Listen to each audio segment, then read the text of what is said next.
Conservative New Media viewers, J-Lin fans around the world, what's up? It's me, PFE, Paul F. Villarreal, the NBA expert. We're here to discuss Brooklyn's 124-116 loss tonight to the Cleveland Cavaliers in Cleveland, Ohio. Brooklyn falls to 9-37 on the season, and the Cavs improved to 31-14 on the year.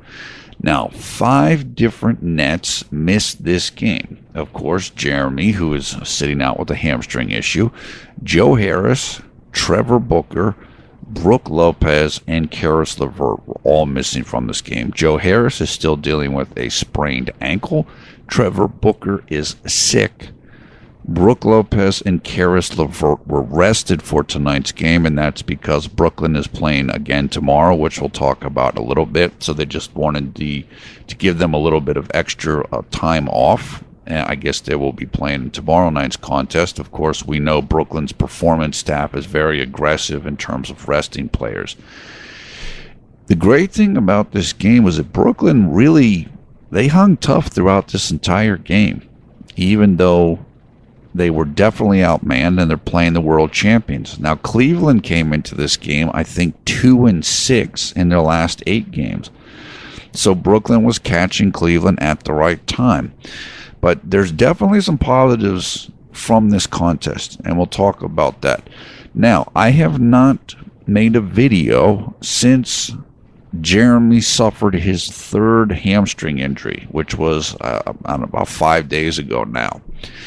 Jeremy re-injured the hamstring that he was recovering from, I guess doing rehabilitative exercises and kind of trying to get himself back up to speed and get back onto the court. And so the latest now is that he is out another 3 to 5 weeks. Jeremy made a Facebook post talking about it, and he was talking about how frustrating it is, and it's how annoying it is to lose one of the years of his prime, and just that he's taken his health for granted up until this point because he's never had to deal with injuries like this. Truly, the only significant injury that Jeremy's had in his playing career was the meniscus injury that he had in the Linsanity year with the Knicks. That kind of forced him to end his season early, and then he had surgery on the leg. And other than that, Jeremy's had pretty good health throughout his career. The last 5 years he's had very good health. So this is all new for him. And we said that when he first injured the hamstring, he's never even had a hamstring issue in his entire playing career. I think throughout high school, college, and the pros, he's never had that issue. Now he's had the injury 3 different times this season, with it being in 2 different areas. I think he hurt it in one spot, then he hurt it in another spot, and then he re-injured the area where he hurt it the second time. So I can understand. I certainly can. We all sympathize with him. We want him to get healthy. We don't want this to be a continuing issue going forward. I have no idea why now Jeremy's having hamstring issues.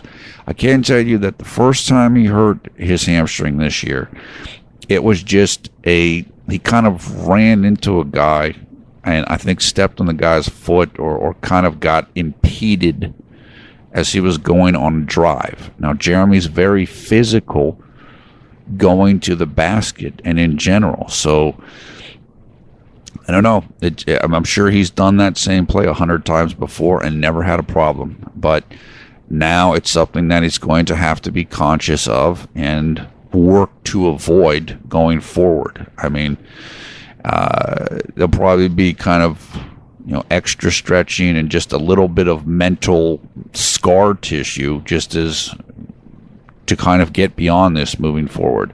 And you can understand that. But look, you never want to get hurt, but if there was ever a time in Jeremy's career to have injury issues, this is probably the best year to have it in terms of where the team is at.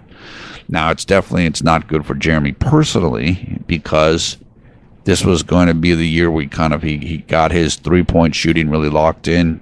He was back to starting, and he was going to be able to develop his game further. But again, this is given everything and where the team is at. Hopefully, this kind of whole year could just be forgotten and moved beyond as we go into next season.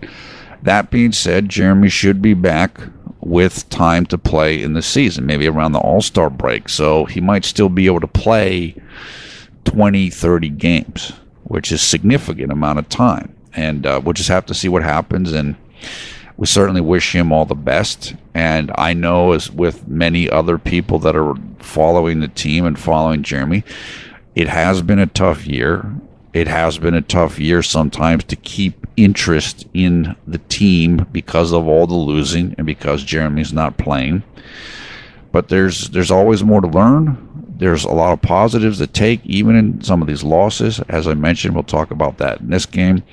And for me personally, it's good to be back. I've been very caught up with political stuff. If you looked at the channel, you know I've been doing political videos. I mean, it's with the election and the inauguration and beginning of President Trump's term. It just, there's tons of stuff to do on that. And and also I'm getting on camera and all this stuff, just learning different things. So it's good to be back.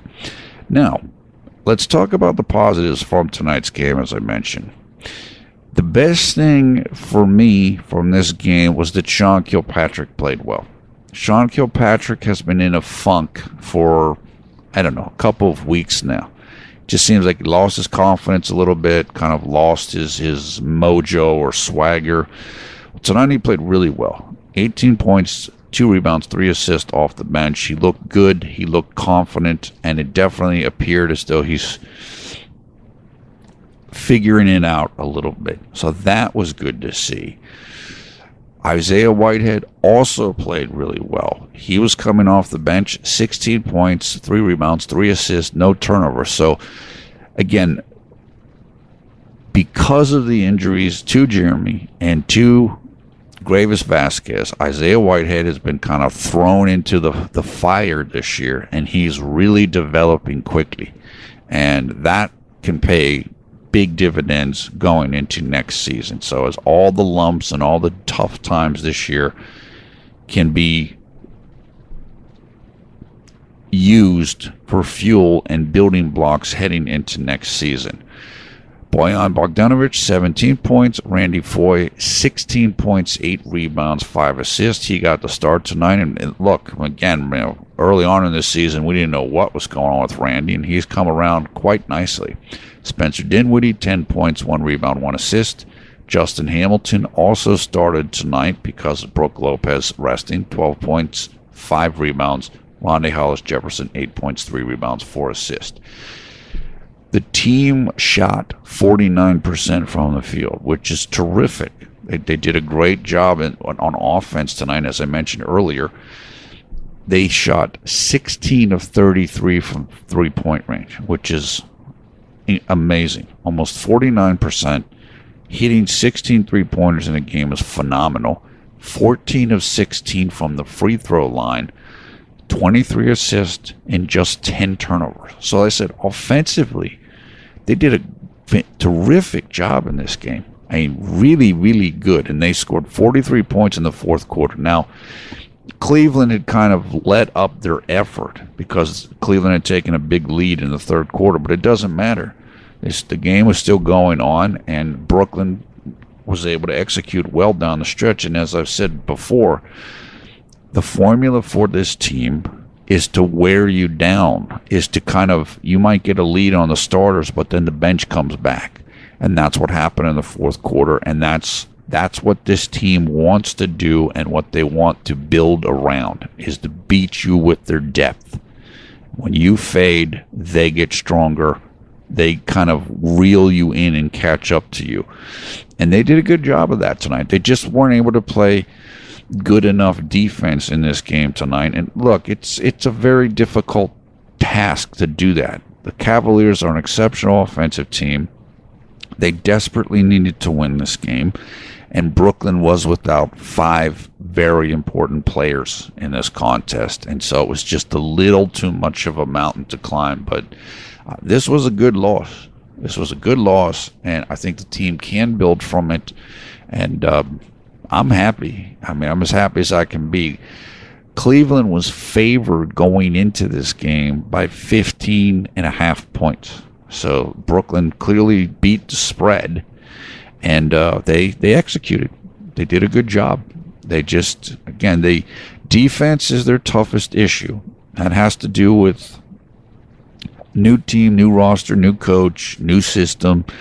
They don't have the most talented athletes or super talented guys yet, and they're still figuring it all out. But the offense was great. They shot the ball well. Isaiah Whitehead, great. Sean Kilpatrick figuring it out. Guys that were put into the starting lineup like Foy, like Justin Hamilton, like Rondé. They did a nice job. So, again, I'm happy as I can be, despite that it's a defeat tonight, and we just move on from here. And that's pretty much it. I mean, that's kind of what I have to say about this game. And look, like I said, Jeremy's played, about 12 games this year, and we're 46 games in. It's tough. I said, if you're a Jeremy fan, this has been difficult. And we've never had to go through this before as Jeremy fans. It's just never happened like this. So it's a new experience. But Jeremy's not going anywhere. Jeremy's got at least 2 more years, almost certainly, I would think, with this team. And so the more familiar we get with the whole roster, with the coaching, with the units, with the lineups, hopefully everybody will be up to speed once things kind of turn around when Jeremy comes back this year, and certainly going into next year. Let's talk about the next game coming up. And as I mentioned earlier, that game will take place tomorrow, Saturday, January 8th, here in the United States. It will be in Minneapolis, Minnesota, against the Minnesota Timberwolves. It will take place at 9 p.m. Eastern Time, and you can follow the game or watch the game on either the Yes Network or NBA League Pass. Minnesota they're a young team. They're not doing as well as some people thought they might be doing this year, the 17-29. They have a lot of talent. They have a new coach and Coach Tom Thibodeau. It's certainly a game that the Nets can compete in. It is actually a winnable game. We have to see who plays for the Nets tomorrow. Is Booker coming back from illness, or is he still sick tomorrow? They rested a couple guys tonight. Do they rest some more guys tomorrow? So that might make it a little more difficult in terms of getting the victory. But it should be an interesting game. I definitely think that Brooklyn's bench should be able to compete with Minnesota's bench.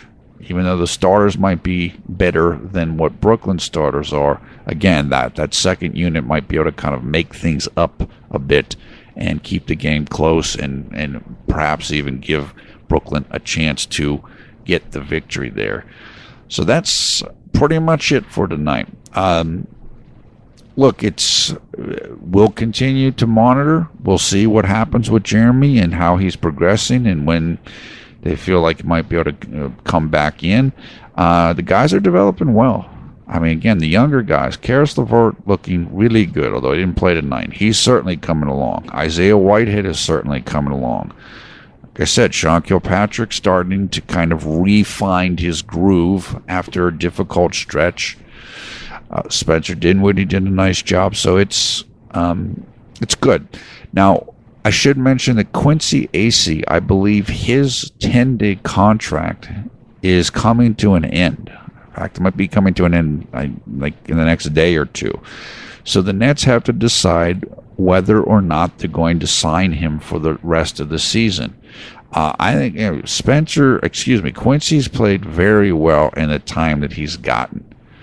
I don't know. I have not heard anything. I have not read anything about what they're thinking, what the Brooklyn's, if they're leaning one way or the other with Quincy. But certainly I hope the best for him, and I think they're going to have to think very hard about keeping him because he's helped, I think, quite a bit in the opportunities that he's gotten. So we'll have to keep our tabs on that as well. Hope you're having a great night or great day wherever you are around the world when you're watching this video. Once again, I am PFE Paul F. Villarreal, the NBA expert. Thanks a lot for watching Conservative New Media. We will be here. We'll certainly try to be here tomorrow night for the Brooklyn Nets taking on the Minnesota Timberwolves from Minneapolis, Minnesota.